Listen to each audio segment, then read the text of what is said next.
Cricket ಜಗತ್ತಿನ interesting ಸುದ್ದಿಗಳನ್ನು quick ಆಗಿ ಹೇಳ್ತೇನೆ ಕ್ರಿಕೆಟ್ ರೌಂಡಪ್ ನಲ್ಲಿ. ನಾನು ಶಾಂತ. ನೀವು ಸುದ್ದಿಯಾನದ ಸಬ್ಸ್ಕ್ರೈಬರ್ ಆಗೋದಕ್ಕೆ ಮರಿಬೇಡಿ. ರಾಯಲ್ ಚಾಲೆಂಜರ್ಸ್ ಬೆಂಗಳೂರು ತಂಡದ ಹೀರೋ ರಜತ್ ಪಾಟಿದಾರ್ ಅವರ ಅದ್ಭುತ ಬ್ಯಾಟಿಂಗ್ ಅಭಿಮಾನಿಗಳ ಗಮನ ಸೆಳೆದಿದೆ.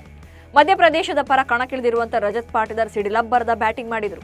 ಕೇವಲ 29 ಎಸೆತಗಳಲ್ಲಿ 66 ರನ್ ಗಳಿಸುವ ಮೂಲಕ ರಜತ್ ತನ್ನ ತಂಡವನ್ನ ಫೈನಲ್ಗೆ ಕೊಂಡೊಯ್ದರು. ಪಾಟಿದಾರ್ ಅವರ ಇನ್ನಿಂಗ್ಸ್ನಲ್ಲಿ 6 ಸಿಕ್ಸರ್ ಮತ್ತು 4 ಬೌಂಡರಿಗಳು ಸೇರಿದ್ವು. Lucknow Super Giants owner Sanjiv Goenka ಮತ್ತೊಮ್ಮೆ ಕೆಎಲ್ ರಾಹುಲ್ ಬಗ್ಗೆ ಮಾತನಾಡಿದ್ದಾರೆ. ಈ ಸಲ ಸಂಜೀವ್ ಗೋಯಂಕ ತಂಡದ ಮಾಜಿ ನಾಯಕ ಕೆಎಲ್ ರಾಹುಲ್ ಅವರ ಬಗ್ಗೆ ಪ್ರಶಂಸೆಯನ್ನು ವ್ಯಕ್ತಪಡಿಸಿದ್ದಾರೆ. ರಾಹುಲ್ ಅವರನ್ನ ಕುಟುಂಬದ ಸದಸ್ಯ ಎಂದು ಕರೆದ ಸಂಜೀವ್ ಅವರ ನಾಯಕತ್ವ ಮತ್ತು ಪ್ರತಿಭೆಯನ್ನ ಮೆಚ್ಚಿಕೊಂಡಿದ್ದಾರೆ. ಏನೇ ಆಗಲಿ ಅವರು ಮುಂದೆ ಸಾಗುವುದನ್ನು ನೋಡೋಕೆ ನಾನು ಕೂಡ ಪ್ರಾಮಾಣಿಕವಾಗಿ ಬಯಸ್ತೇನೆ ಎಂದು ಸಂಜೀವ್ ಗೋಯಂಕ ಹೇಳಿದ್ದಾರೆ.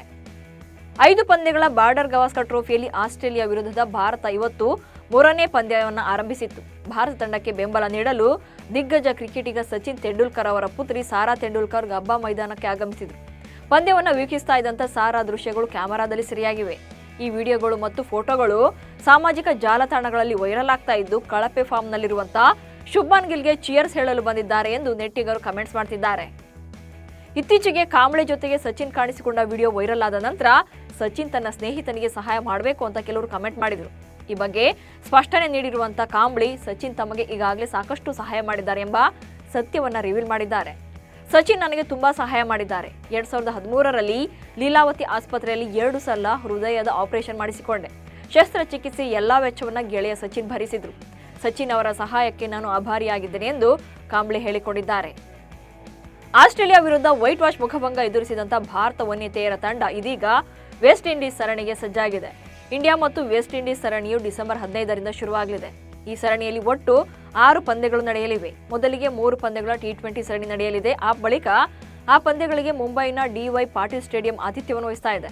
ಇದಾದ ಬಳಿಕ 3 ಪಂದ್ಯಗಳ ಏಕದಿನ ಸರಣಿ ನಡೆಯಲಿದೆ. ವೆಸ್ಟ್ ಇಂಡೀಸ್ ವಿರುದ್ಧದ 6 ಪಂದ್ಯಗಳ ಸರಣಿಗಾಗಿ ಟೀಂ ಇಂಡಿಯಾವನ್ನು ಪ್ರಕಟ ಮಾಡಲಾಗಿದೆ. ಈ ಸರಣಿಯಲ್ಲೂ ಕೂಡ ನಾಯಕಿಯಾಗಿ ಹರ್ಮನ್ ಪ್ರೀತ್ ಕೌರ್ ಮುಂದುವರಿಯಲಿದ್ದಾರೆ. ಉಪನಾಯಕಿಯಾಗಿ ಸ್ಮೃತಿ ಮಂದಾನ ಹರ್ಮನ್ಗೆ ಸಾಥ್ ನೀಡಲಿದ್ದಾರೆ. ಇನ್ನು T20 ತಂಡದಲ್ಲಿ ಹೊಸ ಮುಖವಾಗಿ ನಂದಿನಿ ಕಶ್ಯಪ್ ಕಾಣಿಸಿಕೊಂಡಿದ್ದಾರೆ. ಏಕದಿನ ತಂಡದಲ್ಲಿ ಇದೇ ಮೊದಲ ಬಾರಿಗೆ ರಾಘವಿ ಬಿಸ್ ಮತ್ತು ಪ್ರತೀಕಾ ರಾವಲ್ ಸ್ಥಾನವನ್ನು ಪಡ್ಕೊಂಡಿದ್ದಾರೆ.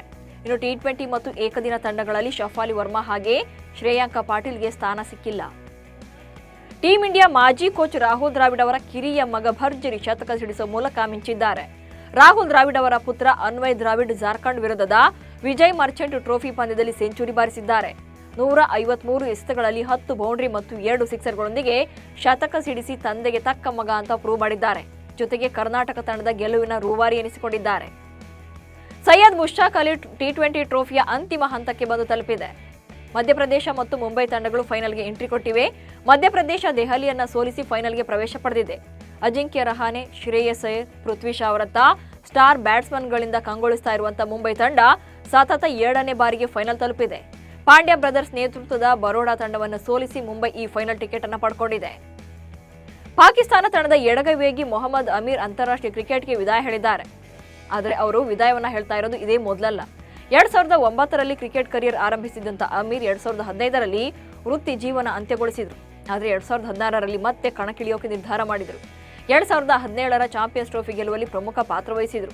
ನಂತರ 2021ರಲ್ಲಿ ಕ್ರಿಕೆಟ್ಗೆ ದಿಢೀರ್ ನಿವೃತ್ತಿಯನ್ನ ಘೋಷಣೆ ಮಾಡಿದರು.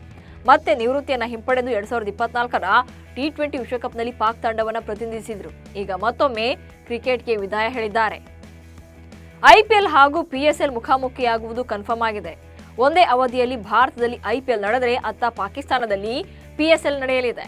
ಏಪ್ರಿಲ್ 8ರಿಂದ ಪಾಕಿಸ್ತಾನ ಸೂಪರ್ ಲೀಗ್ ಶುರುವಾಗಲಿದೆ. ಹಾಗೆಯೇ ಫೈನಲ್ ಪಂದ್ಯವನ್ನ ಮೇ 19ರಂದು ಆಯೋಜನೆ ಮಾಡೋಕೆ ನಿರ್ಧಾರ ಮಾಡಲಾಗಿದೆ. ಇವಿಷ್ಟು ಇವತ್ತಿನ ಕ್ರಿಕೆಟ್ ರೌಂಡಪ್ ಸುದ್ದಿಗಳು. ನಮಸ್ಕಾರ.